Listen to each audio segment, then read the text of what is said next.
Excellencies, distinguished guests, ladies and gentlemen, good morning. My name is Jayant Singh and I have the distinct pleasure to be your MC for today's event. On behalf of the Institute of South Asian Studies, National University of Singapore, I warmly welcome you to Day 2 of ISAS's 9th International Conference.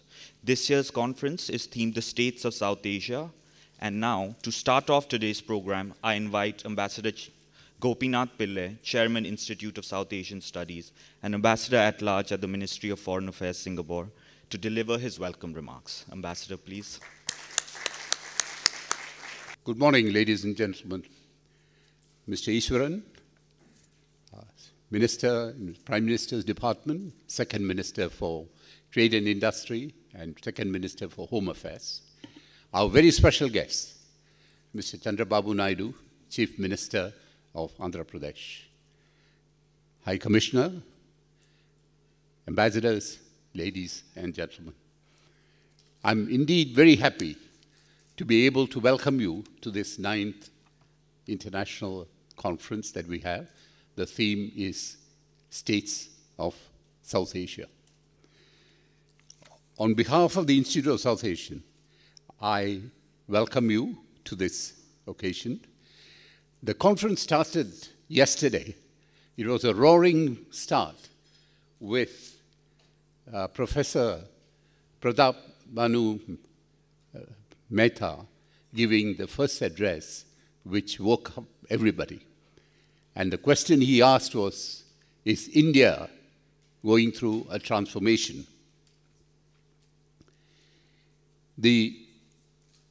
If India is indeed going through a transformation, it will start with the states. And that is why we have this theme today, States of South Asia. The States of South Asia is not to be confused with countries of South Asia. This is states within the countries of South Asia. And South Asia is seeing an increasing tendency towards federalism. The feature of South Asian countries in India, and India in particular, due to prevalence of coalition politics over the last 25 years or so, the role of state governments and chief ministers in promoting development has become critical. Pakistan, Sri Lanka, and to a lesser extent Bangladesh, too, the question of federalism and center-state relations has become very important. All across South Asia, we see the phenomenon of some states or provinces doing much better than others, prompting questions about the reason for this success or failure. To discuss these issues, we have a number of very good speakers today's conference, and the most important is a successful chief minister.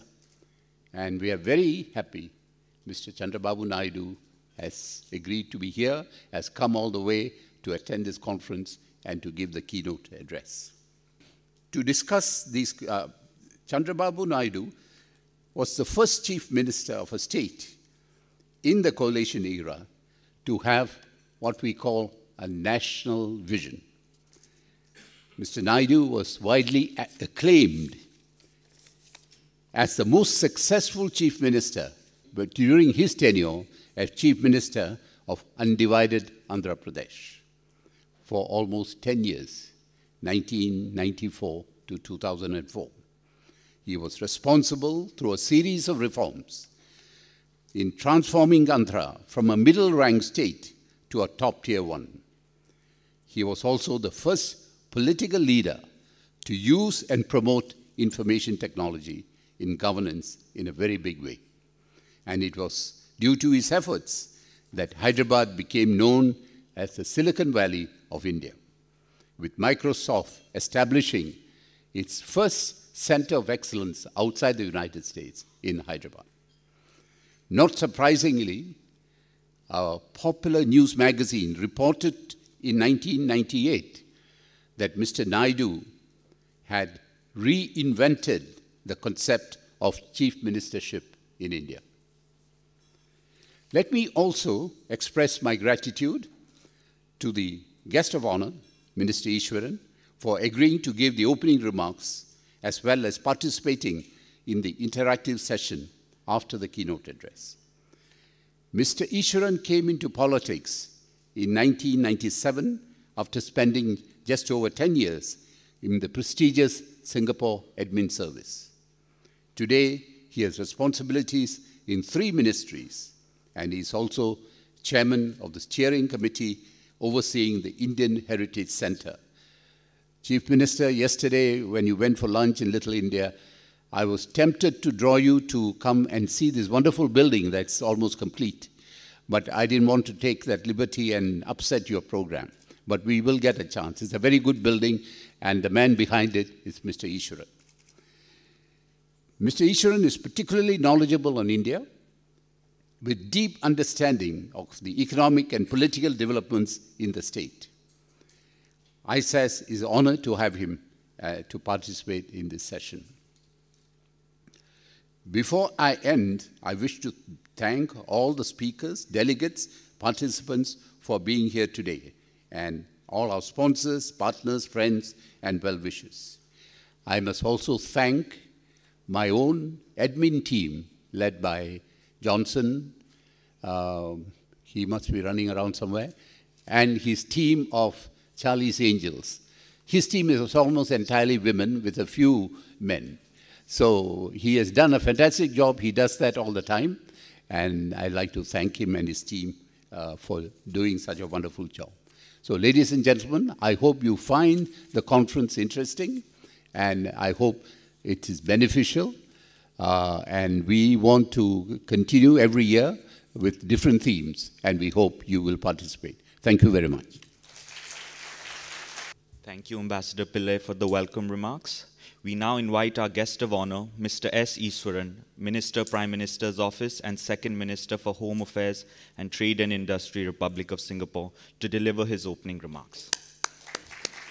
Your Excellency, Sri Narachandra Babu Naidu, Chief Minister of Andhra Pradesh, Excellency High Commissioner of India to Singapore, Excellency Ambassador Gopinath Pillai, Ambassador at Large in the Ministry of Foreign Affairs, Singapore, and Chairman of the Institute of South Asian Studies. Distinguished guests, ladies and gentlemen, a very good morning to all of you. First, I want to say I'm very pleased to join you this morning for the 9th ISAS International Conference. I want to thank Ambassador Gopinath Pillai for his kind words of introduction and also for the invitation to speak at this conference. This conference is an excellent initiative of ISAS, and it serves and continues to be an important platform that brings together academics, businessmen, government officials, and students alike to discuss strategic and contemporary issues pertaining to South Asia. Probably the 2014 general elections in India and its implications are perhaps uppermost in the minds of this audience and many others around the world. Indeed, the Bharatiya Janata Party's momentous victory has led to a renaissance of global interest in India, its economic priorities, and its strategic orientation. And within a few months of taking office, the new government under Prime Minister Narendra Modi's leadership has embarked on several initiatives to spur growth and development in India. These include Prime Minister Modi's recent Make in India campaign, which aims to transform India into a global manufacturing hub, Swachh Bharat, a clean India, and the Smart Cities Initiative to develop new cities and refurbish old ones to create modern, livable cities with 24/7 amenities and effective governance. These initiatives are broad in scale and focused, quite rightly, on the new Indian government's priorities to create opportunities for 1 billion people and to raise their quality of life. And there are several factors that can and do work in favor of this ambitious goal. In manufacturing, for example, India has the advantage of a large and growing domestic market fueled by the rising middle class and its disposable income. There is also a demographic dividend stemming from India's relatively young population and workforce.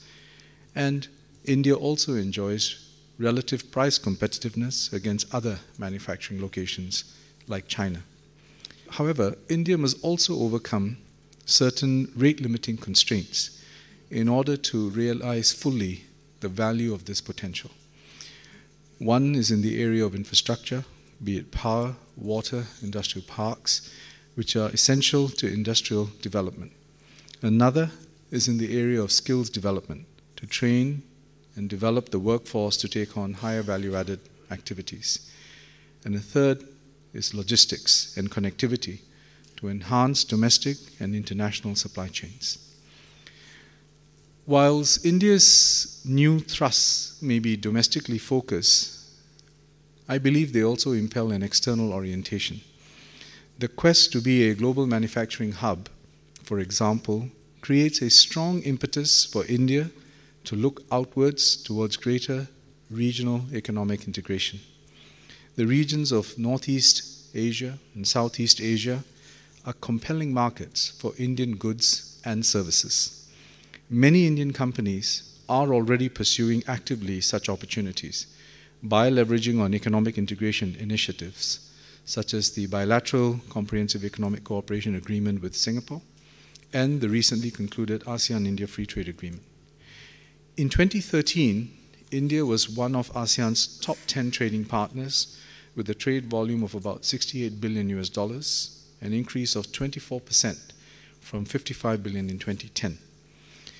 And India can further engage its economic footprint through the Regional Comprehensive Economic Partnership, which seeks to bring together the markets of ASEAN, China, Japan, South Korea, Australia, New Zealand, and India.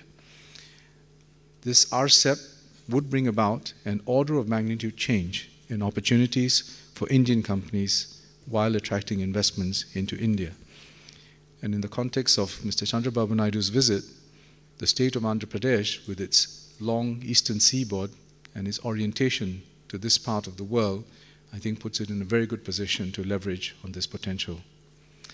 Against this backdrop, India-Singapore ties are poised to grow even further from the strong current base. We have excellent ties at the highest levels of government between Prime Minister Modi and Prime Minister Lee Hsien Loong and ESM Goh Chok Tong.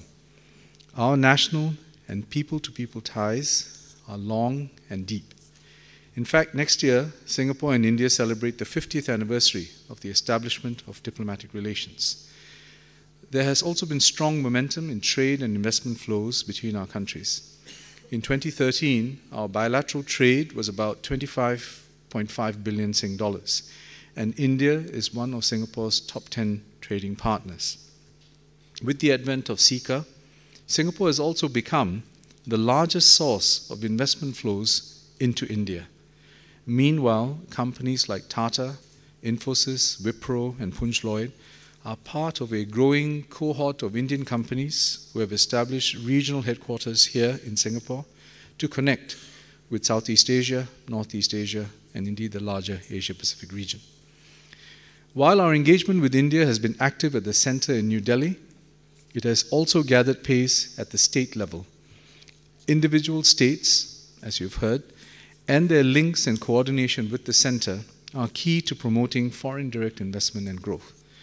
Recognizing this, Prime Minister Narendra Modi, who is also the former Chief Minister of Gujarat, has emphasized the importance of a symbiotic relationship between the center and the state for India to move forward in its overall development.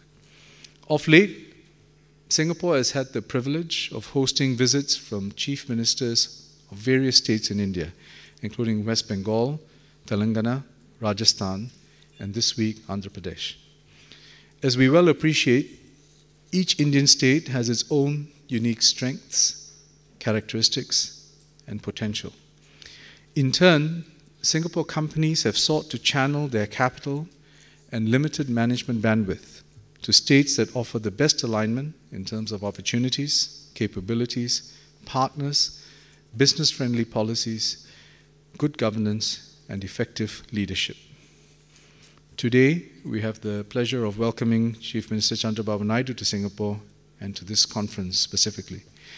The Chief Minister is an old friend of Singapore, and we have had good relations with the old Andhra Pradesh, especially with the capital city of Hyderabad. many would recall that the city was transformed into a modern capital and an IT hub under Chief Minister Naidu's visionary leadership. Not surprisingly, many Singapore companies responded.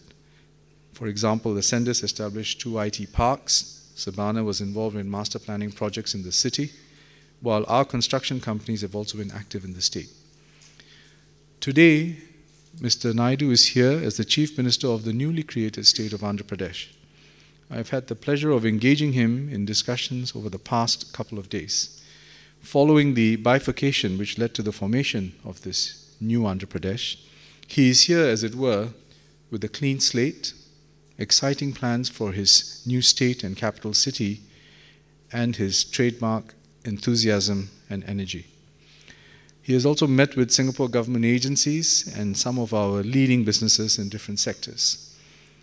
It is clear to me, and I think to all who have engaged him and his delegation, that the Chief Minister and his team have put much thought into where and how they wish to work with Singapore to help turn their vision into reality in the shortest possible time.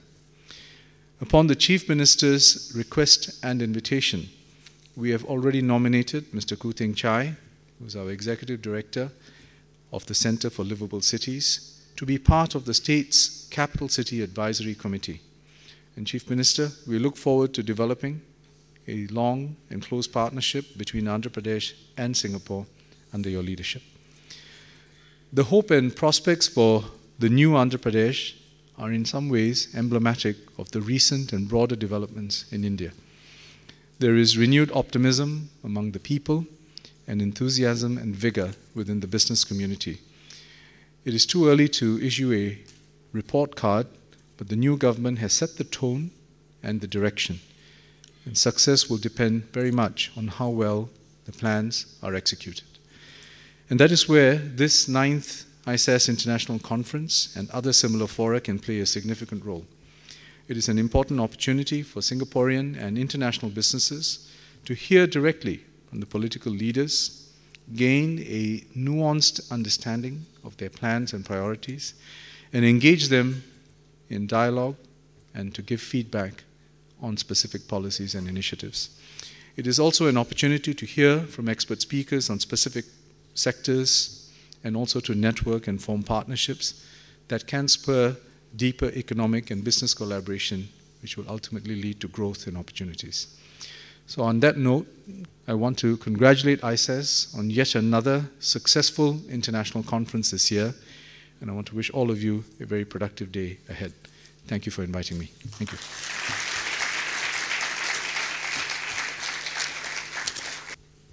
Thank you, Minister Easwaran.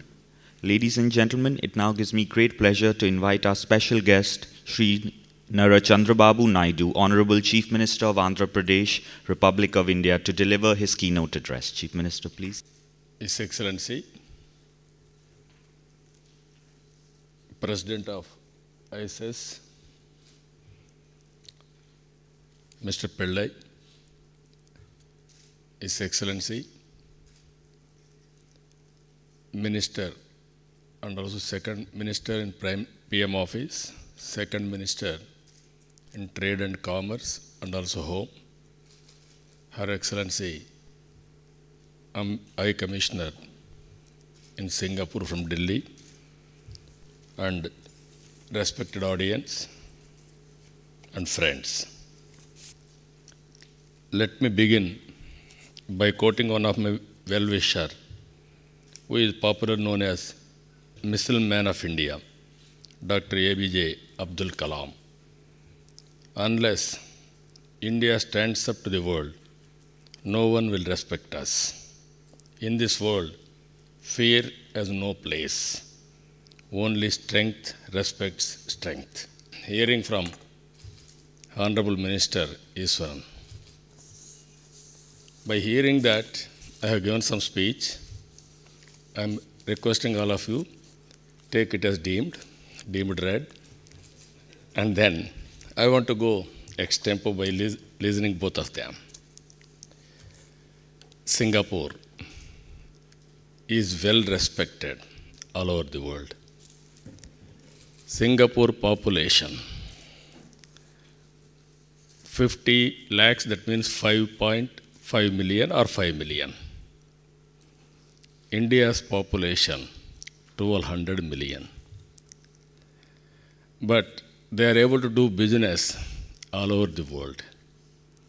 And also every country or every company, they are all after them. Even I came for that purpose only to Singapore now. And at the same time, I am very happy, this organization. Here, there is an excellent think tank. There are some researchers. There are thinkers. There are some planners. Me and Honorable Minister, we are coming in as a planners, what he has done. Always our minds will work, what our mind is thinking, then only our total presentation will go because of our occupation. I am seeing in Singapore, every minister is having total clarity. Because of that clarity, every member of Singaporeans, they are having clarity, what to do, how to do. For the last 3 days, I am meeting different persons in Singapore, dignitaries. But everybody is having clarity, who am I, what I am expecting from them. This is an amazing experiment. Real time, they are able to have that clarity. Here, what I am requesting all of you, with a little knowledge, I want to place before you. You are having some impression about India. No longer that is relevant today. We are having different leadership now. With this, what I wanted to place before you, what about South Asian countries? How to work with Southeast Asian countries, and also how to do business with the rest of the world. That is our duty now. That is how I am thinking. Any feedback from you, I am prepared to take, because as a researcher, analyst, you will analyze very crucially and also critically. But as a planners, policy makers, we will think differently. Sometimes we will act. India now, we are acting in position. If you see here, India and Singapore. Singapore got independence after India. We got independence in 1947. Singapore got independence and also division around 1963. Before that, you got independence. But if you see in India, as the minister has rightly mentioned, all South Asian countries, India is one biggest country in that. 82% of GDP is coming from India alone. Remaining 7 countries are contributing 18%. If you see Southeast Asian countries, once I was very appreciative of them, Asian tigers, how they have done development. If you can go through here, how it has happened, India from the beginning, very rich country, rich resources, human resources, natural resources, all these things. But we had a problem. That problem is up to 1991, we didn't follow economic reforms. There was very stable government up to 1991. Only single party domination. There was no opposition for Congress party at that time. After that, if you go through history, P.V. Narasimha Rao, who had minority government, he started economic reforms. Then India started moving forward. But for the last 91 to 2014, we had different experiments, I can say. First is minority government led by P.V. Narasimha Rao. After that, there is a coalition government which initiated by me, that is UF government. 2 prime ministers we produced at that time. After that, NDA government, led by Vajpayee ji, very senior statesman in the country itself.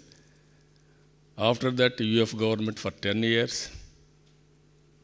Manmohan Singh was the Prime Minister. After that, again, today Narendra Modi. If you can go through history, pre-economic reforms and post-economic reforms, there is a lot of difference. Under this, being coalition governments, being minority governments, they are able to produce better results compared to stable government when there was no economic reforms. What I am thinking here, I wanted to place before you. I started my economic reforms, that is second generation reforms in 1994-95. From then onwards, I used to work in that direction. I produced excellent results. As the Honorable Minister has rightly mentioned, Hyderabad, I put on international map. If you see technology, at that time I conceived technology is a big growth engine. Then we developed IT. India is very strong in IT. Reason is, even Singapore and India under British rule. We are very strong in mathematics. British people left English to us. Everything, at that time you know very well, colonial regime, we had some problems, but they left English to us at that time. Because of deadly combination of English and also mathematics, our people are doing extremely well all over the world. Even today I can claim, India is #1 on information technology. Our people are working all over the world even today. With this, again I have studied yesterday and today in Singapore. By studying Singapore, ordinary persons, they have become extraordinary persons today. We wanted to be extraordinary country, and also we wanted to produce more and more extraordinary persons in India.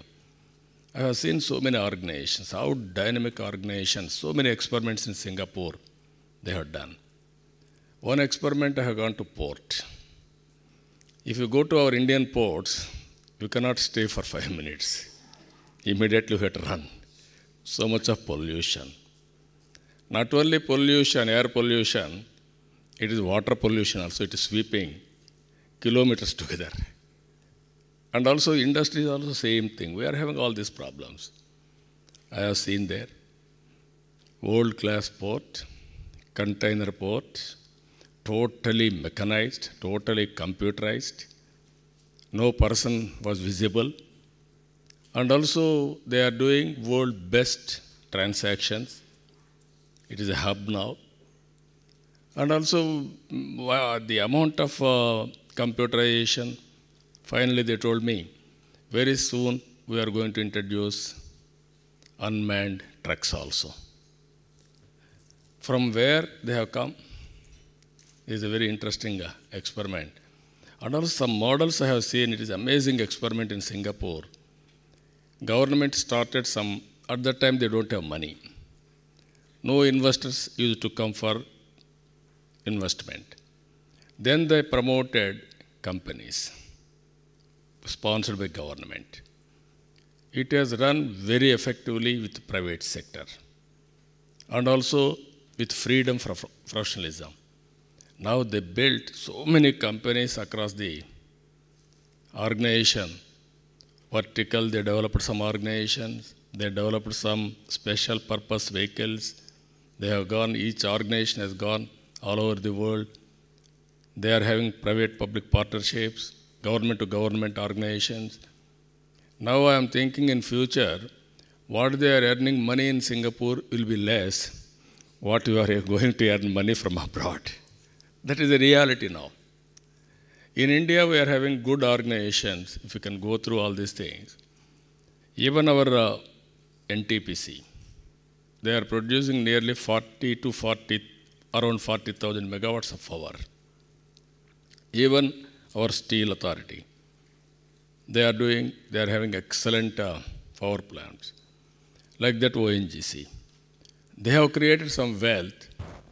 If we should have given freedom for all these public enterprises, and also we should have brought some professionalism, they should have done wonders, they should have created wealth in a big way. That is where we missed in India. Again, I'm telling you, as on today, I'm very happy Southeast Asia, you are having clarity. You are doing this work we have to do, but in Singapore you are doing. That is what I am very happy for that. And also these reports, Singapore government is studying how to improve, how to maintain relations in future. In India, I'm telling you, after 25 years, we are having a stable government headed by Narendra Modi. Honorable Minister may have some doubts, or some audience may have some doubts. We got a right leader now. I started economic reforms in India. I know the benefits out of economic reforms. I supported and also I took forward information technology. By using all these things, even Narendra Modi ji, as Chief Minister of State, he has done extremely well. In Singapore, there is one model, that is stable government and also long-standing government. That is where I am saying sometimes, if you do good things, people will be with us forever. That is what Singapore has proved. Each minister 15 years, 20 years, even government is only one party like that. Even in India, that thinking is coming. They want performance, they want results, and they want to move forward, better living standards.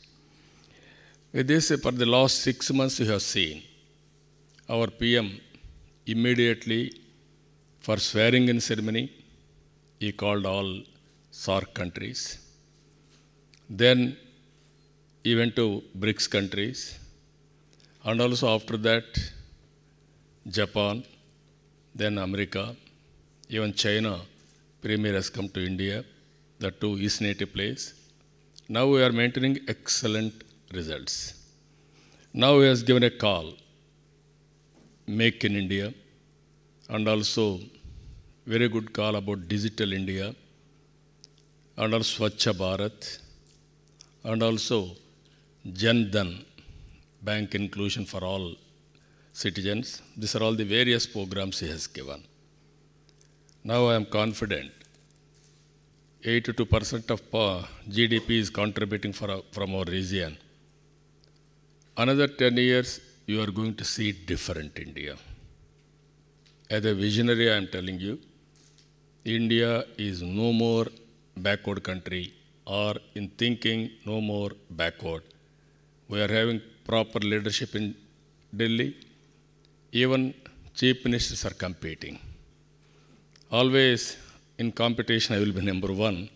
Not now. From the beginning, I marketed Andhra Pradesh from 1995 onwards. At that time, no chief minister used to go outside. Even nation leaders, never they bothered to market. Then I started marketing, not only in India. Every 6 months once I used to go to one country, then meet investors like this, what I am going to do, what are all the resources available in India, I used to educate them. Then so many companies came, they started their operations in Andhra Pradesh. That is how within 9 years' time, in Hyderabad, I built one of the most important cities, Cyberabad. We had 2 cities at that time. One is Hyderabad, second is Secunderabad. Within 9 years, I added one city, that is Cyberabad.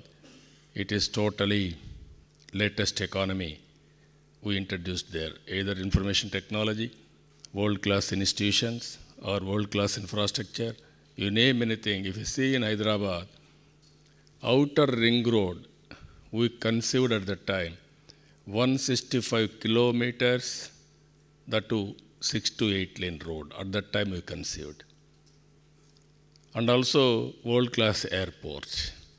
And also ISB, Triple IT, widening of roads. You name biotechnology, future technology, we started everything. They are all giving results today. Very good results we are getting. But unfortunately, recently,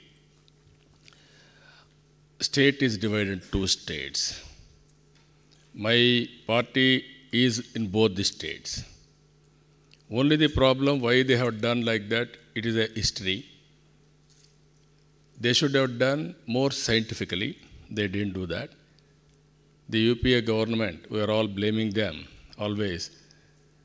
1 decade is a decade of lost opportunities for us, for the country. These 10 years we have gone back. Economic reforms, when we started, we introduced up to 2004. Dividends have come, best results have come. All over the world, people used to watch us. At that time, UPA government came to power because of their inefficiency, no governance, policy paralysis, and corruption, so many things for that matter, we lost that decade. Today, again, under Narendra Modi ji, we are moving forward. Our state, some people may have an idea after division, what is the present state position. I am assuring you, the present state is very strong in resources. We are very strong in natural resources, especially mineral wealth. You name anything, KG Basin is very popular for gas, even bauxite we are having, and also coal, and also varieties, and also beach sand, and also granite. Like that, we are very rich in mineral wealth. And also that coast, I am very happy Minister has rightly mentioned, Honorable Minister has rightly mentioned, 1,000 kilometer sea coast. We are on east coast, Gujarat on the west coast. Singapore, they developed 1 port. After that, natural advantage is port. After that, they developed airport. Then economic activity started. We are having around 13, 14 natural ports. We want to develop 2, 3 best ports, and also we want to make Andhra Pradesh as a logistics hub, not only for India, for Southeast Asian countries. That is our idea.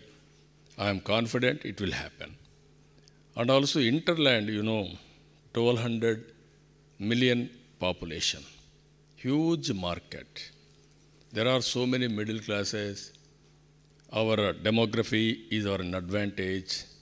By 2029, India will be the youngest country in the world. If you compare China, by that time their age will be around 40 years. Even America, Europe, and Japan, they implemented family planning earlier. They had a problem. Not a problem, but that advantage, they have derived that advantage earlier. We are going to have this advantage, that competitive advantage, another 3 to 4 decades. That is the advantage India is going to have. And also Indian youth, if you see, they are having always they are in hunger. If you see America, there is a complacency because they are having everything. India, we want to develop. That's why every youngster in India is very, very active, and also they can create wonders. And at the same time, we are having excellent water resources.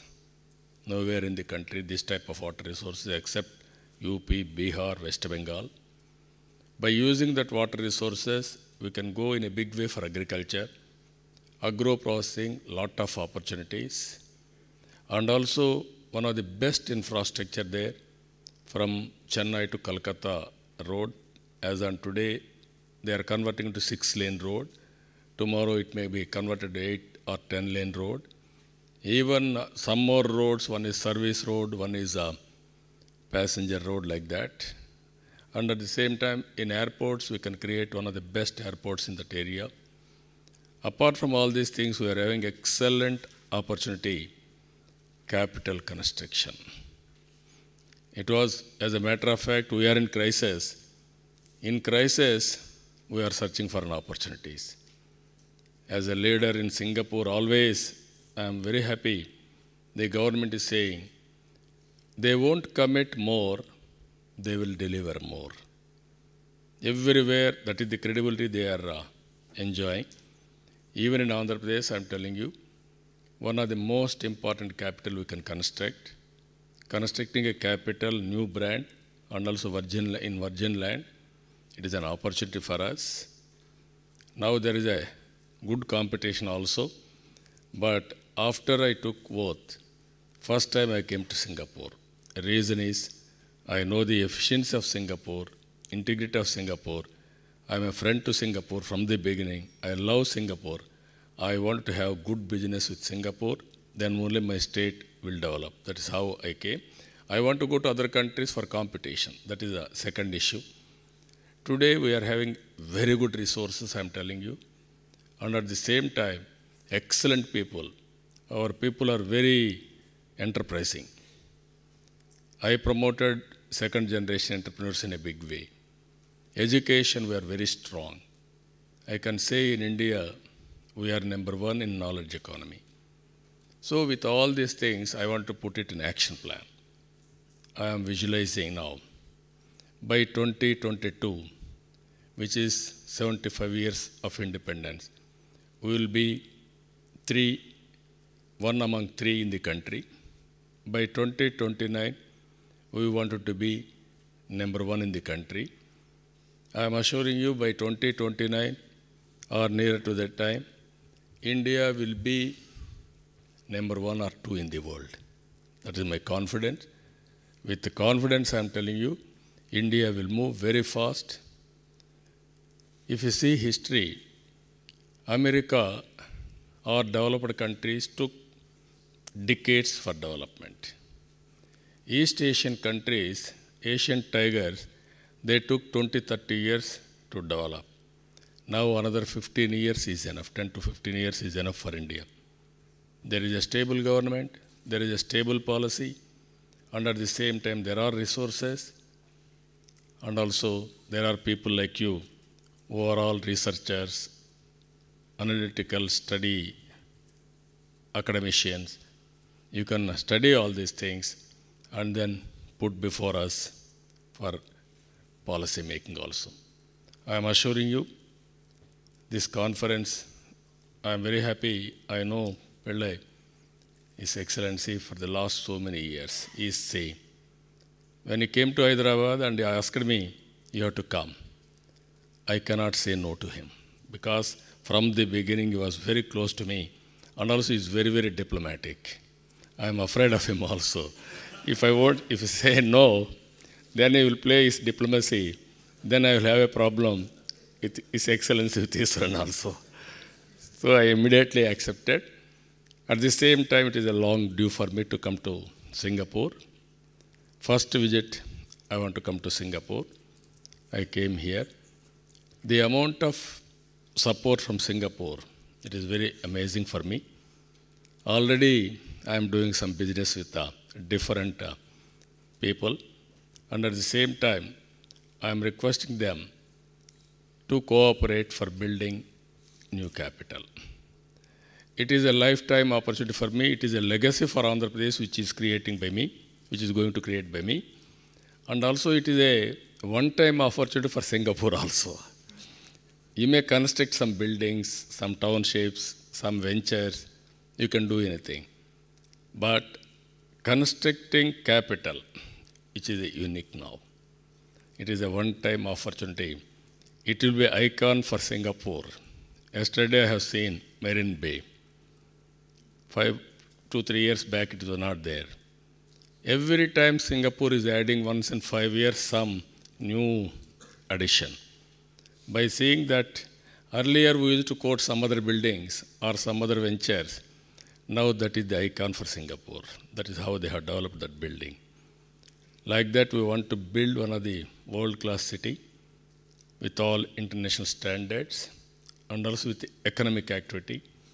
Always capital means not for headquarter. If it is headquarter, there is no meaning. So we wanted to create dynamic, robust city which is economically sustainable and also which has to create wealth for the people. Hyderabad, that is how I conceived. There was a city, there was a social infrastructure. Then I created IT and other infrastructure and also education. Now, because of Hyderabad, Telangana government is having surplus budget as a division. That is the amount of money which generated. That was the main source for Andhra Pradesh also in terms of revenue. But we are having some crisis. There are abundant opportunities. We want to convert this crisis into an opportunity in the near future. And also all researchers are here. You can evaluate things, guide us properly.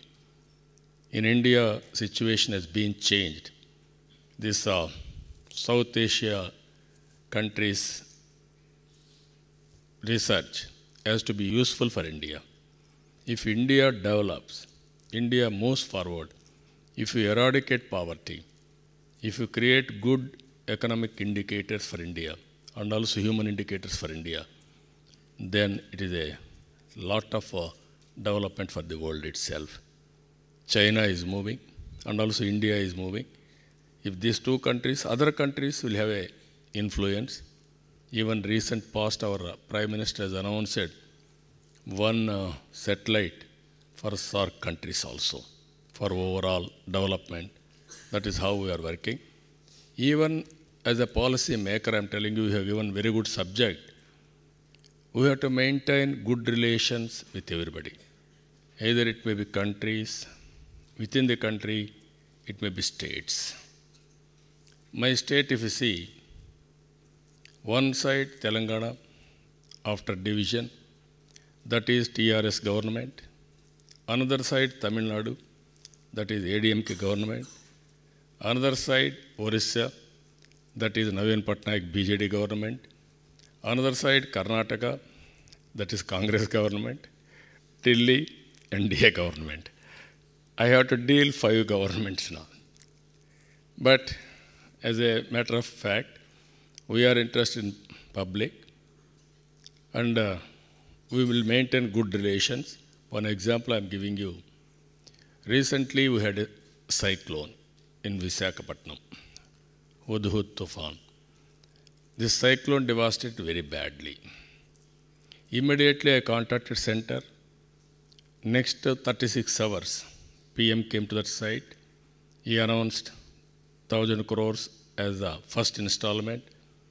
Then I contacted all my neighbors. Then I seek their support in terms of resources, in terms of men, material, everything. Immediately everybody cooperated. Within 2 days or 3 days, we are able to bring to a certain extent normalcy. Another 15 days, everything I have set right. Now it is totally normal place. This is how with cooperation we are working. India is very strong in cooperative federalism. Earlier there were coalition governments. Because of coalition governments, always center used to act very weak. Today there is a strong government headed by Narendra Modi. We are also partners in the government. From my party, 2 ministers were there. One is civil aviation and also science and technology. But without our support also, BJP is having clear majority now. That is the message I want to give. With this majority is one angle, there is a stable government one angle, and also experienced politician. That everybody has to accept. He had a grassroots experience for 10 years. That 10 years also he had a very successful term. Because of him, that state is winning for the last 3rd time they have won. Even 4th time they are trying again.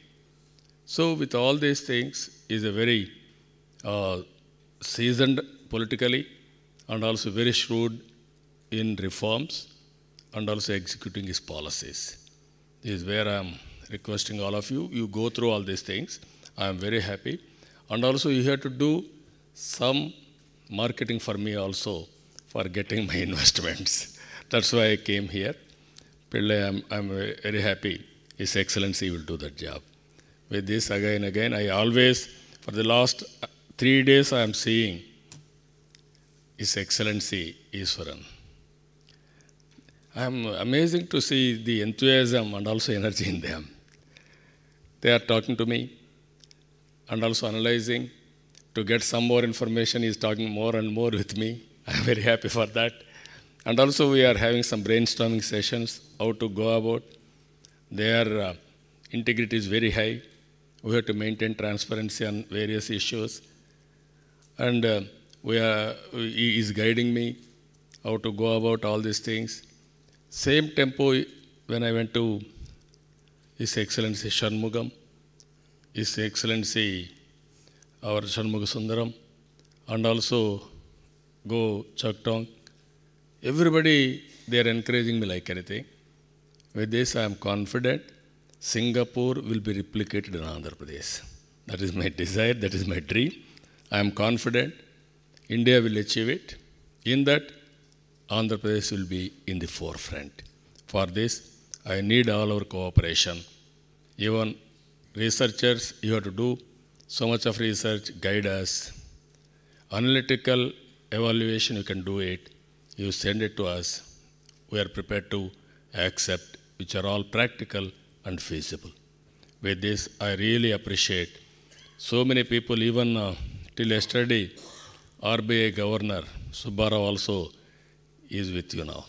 All excellent human brains, even from Malaysia, Bangladesh. Yesterday, I saw Mr. Chaudhary.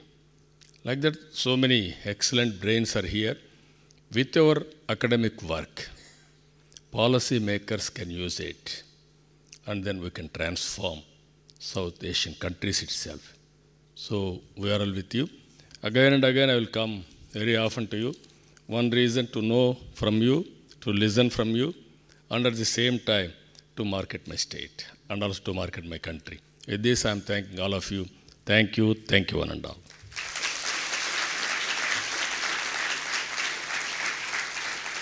Thank you, Chief Minister. I would now like to once again invite on stage Ms. Minister Ishwaran and Ambassador Pillai to join the Chief Minister for this interactive session.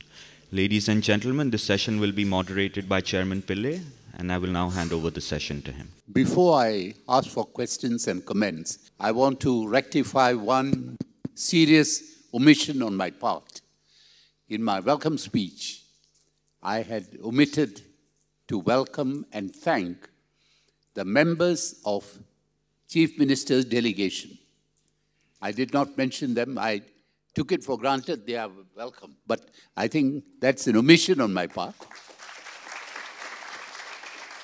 There are 2 ministers, Finance and Urban Development and Municipal Affairs, several members of Parliament, several advisors.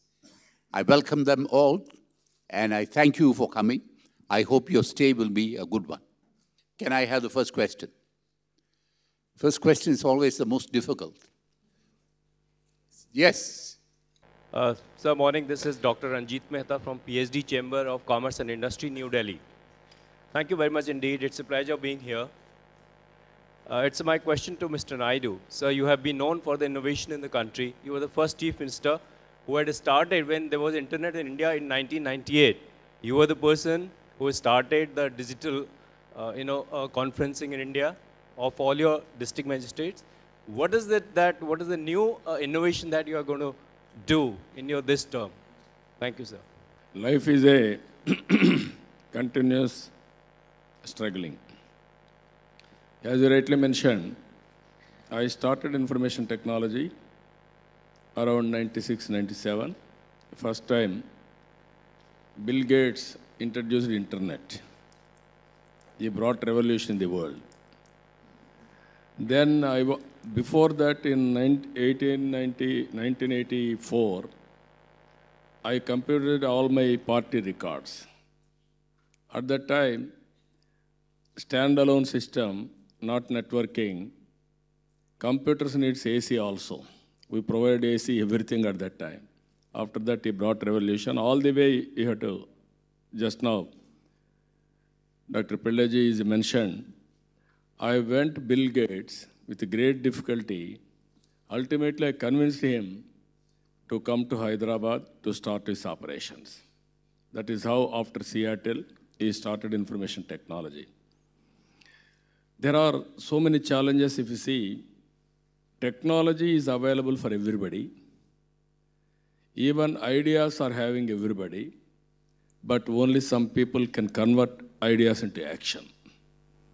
Even policy makers in Singapore, Lee Kuan Yew, he has started all this visionary approach. Today, small place, Singapore has prospered. They are able to give everything guidance, technology for other countries. There is a lot of things for us also to learn and also execute in India. It is a new challenge for me. I want to use all these things for the betterment of our society. I will implement it in course of time. Not only one area, not only information technology, even better policy, and also creative ideas. And also we are very weak in incubation also, new enterprising, and also new innovations also. We want to work in all these directions. Finally, ultimately, our aim is to create wealth, to eradicate poverty, to give better living standards. We will do that. Thank you. It's really a pleasure to hear from you after the state has gotten divided. The state has achievements under your earlier tenure and some achievements beyond your tenure as well. One of the achievements in your earlier tenure was that you were trying to discipline the power sector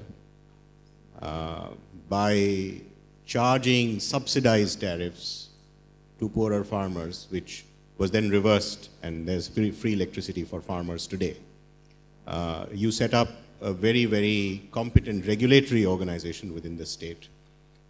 So the first issue I want you to reflect on is how will you deal with the issue of regulation of infrastructure, especially sectors like power, which are so critical for industrialization? As you rightly mentioned, in India, I started power sector reforms. Then I divided power sector into four. One is generation company, transmission company, and distribution companies we created. And ultimately, we set up regulatory commission. By 2004, I was able to generate sufficient power and also quality power, cost effective. Again, these 10 years, we had a problem. That gap had created some more problems for us. For the last 6 months, again, I put this sector on track. Now, in Telangana, they are unable to give power continuously. We are able to give 24/7. We are having MOU with the Government of India. Already I started. Agriculture, we are giving 7 hours. Industry, 24 hours. Domestic, 24 hours. Here I want to say, I am a reformist. Even Narendra Modi ji is a reformer. Ultimately, we have to keep people happy. Then only continuity will come. Or otherwise, what I have done 10 years, all these things they have done negative way now. Now I am starting again from scratch, from foundation. So we have to keep people happy. It is possible. We will do that. That is what Narendra Modi ji and others also they have done. We will continue to do that. Reforms will continue. Efficiency will build up. And at the same time, we will look after people's welfare also wherever it is necessary. Sir, I feel very strongly about human capital. That is, I want to come back, contribute to the development of my state of Andhra Pradesh. For the same, I've put on hold very high-paying jobs and a scholarship to Harvard. But the problem, sir, the significant hurdle is that there's no application procedure for anything. As in, I want to contribute to policy making while litigation. When I looked at the Advocate General of Andhra Pradesh, there's no website, there is no procedure. I don't know what to do to come back and work in Andhra Pradesh. What can you do to ensure that there's some procedure so that I can come, work, and contribute to my state? Thank you. That is the commitment is having. You want to do something for the state, but he is feeling there is no opportunity how to communicate. Really, I appreciate him. Mr. Shiva, there is Facebook, there is Twitter, there is so many opportunities for you to interact. Now you have seen my Facebook, party office Facebook. I am using that.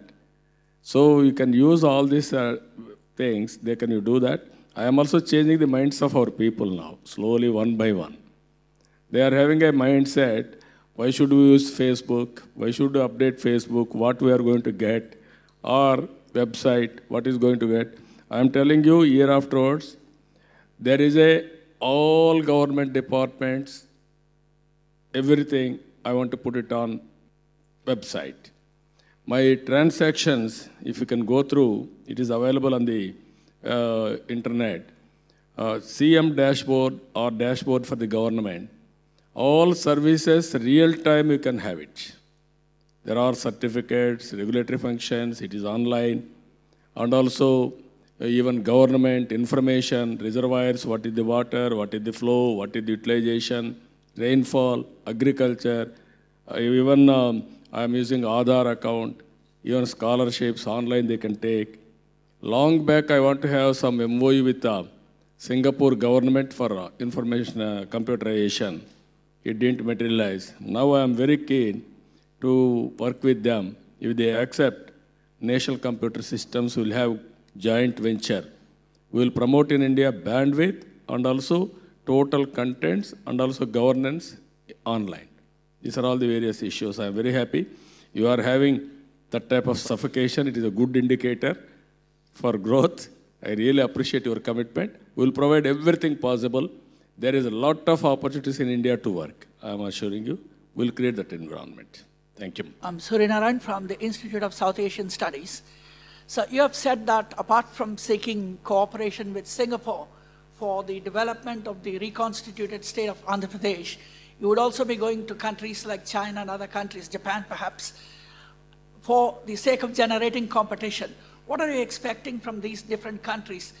Or will you make them compete for the same projects, or would it be different projects? And could you take us into confidence? Thank you. I like Singapore. I love to do business with Singapore because integrity, transparency, and also efficiency. And at the same time, there are some missing links. I have to go to other countries also, wherever it is possible to bring some more investment. Always in Singapore, ministers are saying, government is saying, we are having limited bandwidth, but we cannot do everything. What we promise, we have to deliver. That is where we are working with them. There are so many organizations. Already I started my business. First priority for Singapore because my association. And also we'll go other areas to learn things, what is happening, and how to execute all these things. And also, I will market my state. Good morning, sir. My name is Akhil Rasai from Beneficent Knowledge Parks. So as you've been a true visionary, like a lot of chief ministers are trying to copy you. Here, in fact, 4 chief ministers have already come to Singapore.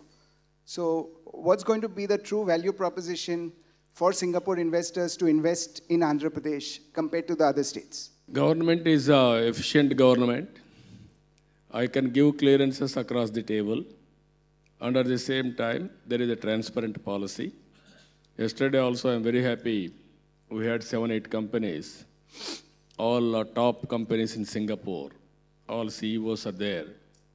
They made it very clear. Some of our friends also are here. They made it very clear, we don't want any favor. We will compete in the competition, what all we want, quick and also speedy clearance of all documents, what all we have to do it. That is what they asked me. I'm very happy. Singapore on competition, they are standing everywhere. They are doing extraordinary performance. Any coordination, I'm prepared to do that. And at the same time, we will give preference for clearing all these things across the table. Good morning. My name is Krishnan from Vital Solutions. We are a Singapore-based company. When we've made an investment in Sri City in Andhra Pradesh a couple of years ago before the division. And the GST has been one of the biggest problems for us to arrange distribution across South India. What is the government policy with respect to GST? Because I think it's a major stumbling block for all businesses to go nationwide. Can you repeat? No, GST policy has been something of a stumbling block when we want to distribute products across India. No, very soon that policy may come, central GST. We are waiting for that policy. If it comes, then it will be uniform GST policy for the nation. How long is it going to take? Because it's been... I'm confident another 3-4 months maximum. It may come within 3-4 months. First thing, I want to appreciate Chandrababu Naidu for his dedication for the tackling the Hudhud cyclone, because I couldn't speak to my mom for 7 days, but I'm so happy that after that I could spoke to my mom. My question is here is, like last time you have promoted Hyderabad and you have been marketing the Hyderabad, but now we lost the opportunity because of bifurcation. So my question is, do you still focus on only on capital city, or what is your vision to distribute your policies across the states, across the districts? Thank you. Then last time I marketed Hyderabad, I built Hyderabad. The reason is, at that time, all companies, international companies wanted to come only for capital. That is how it started. By the time when we asked them to go to other places also, I lost power. Today my priorities are different. One is world-class capital, and also Visakhapatnam and Tirupati, 2 more mega cities we want to develop, 14 smart cities we want to build up, and also development will be decentralized now. Every district I want to go for industrialization. You are having an advantage. From Nellore, Tada to Ichapuram, 9 districts are crossing national highway. And also Kolkata to Chennai track also for rails, all these things. So by using this cloud, we had to do it. Rayalaseema 4 districts, I want to connect with Chennai, with the new capital, Bangalore and Hyderabad, with the best road network, train network, air connectivity. All these things we are working in a big way. This time, I want to go for decentralized development, eradication of poverty. By 2029, we want to make it happy state. Everybody should be happy with all these things. One of the main revenues for the states in India is actually through liquor. And Gujarat has this policy already in place. And recently, Kerala has introduced, and they have certain court cases, but the state has progressing in that. I would like to know, do you have any plans to introduce that prohibition in the state of Andhra Pradesh? Because that will affect a lot for the revenues. If not, because of all side effects, affects what is happening regarding this policy, and how are you going to take care of the health-related issues? Thank you. As of today, I am in financial crisis. Again, you are saying some different issue. But at the same time, India has to control liquor. That's why I controlled all belt shops. They cannot sell as they like. We will regulate everything. Even in Singapore, they introduced what is the casino. There they are very clever. They are attracting all others. But Singaporeans are not going there. If they go, they have to pay $100. If others will go, that is free for them. It is a very smart policy. And also any wife complaints against him, they will ban permanently. They are searching for reason how to restrict Singaporeans and also how to promote business. That is the smart policy I want to follow. We will work together. This question is for both our distinguished guests. Many years ago, in many of the delegations that I've led into India with various prime ministers, the last prime minister, Mr. Goh Chok Tong, talked about the India fever beginning. Do you think, Mr. Iswaran, we are seeing another India fever at this time, of course, of a much greater proportion because of India's position in the global world, and what we can benefit from the growth under Chief Minister. For instance, in the port of Visakhapatnam and the new capital that you're going to build. With that, after the answer, may I wish you, sir, a very successful time in your office as Chief Minister of Andhra Pradesh. Thank you. Another 2 decades, it is for India. We wanted to monopolize for development for 2 decades at least. We want to block. That is how we are thinking India. Because there is a stable government and also there is a good leader. Always to get a leader, good leader, is a very big advantage for the nation. You see all over the world, one leader will change. He will build his team.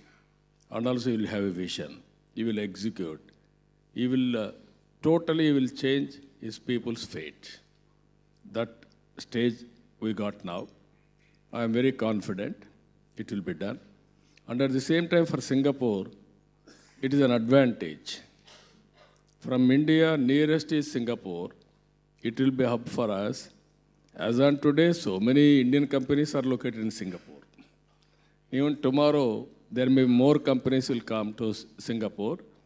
And also they are having very good technologies and also best practices and also very successful ventures. They will have bright business in India.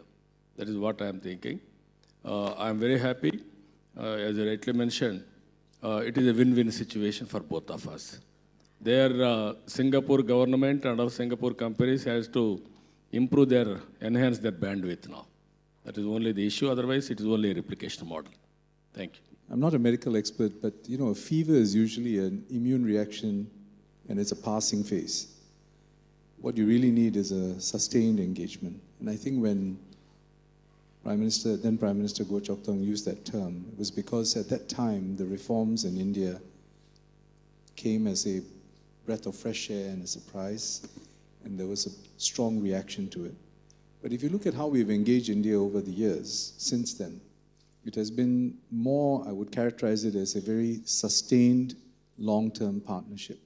And that is true whether you look at it at the political level or at the level of businesses, and certainly at the people-to-people level it has gone.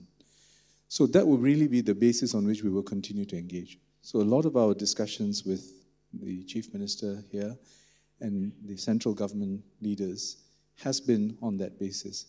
We wish India well. We have always been good partners, and we have also been, importantly, facilitating India's integration into more regional architecture. And we want to make sure that in this new phase, that we are able to contribute. The Chief Minister has mentioned this several times. We use the term limited bandwidth sometimes because we want to be cautious. It is better to underpromise and overdeliver than the converse. And that's our real objective here. We want to make sure that what we say we want to do, that we will deliver, and it will make a difference to the governments, whether it's in Andhra Pradesh or in India in general.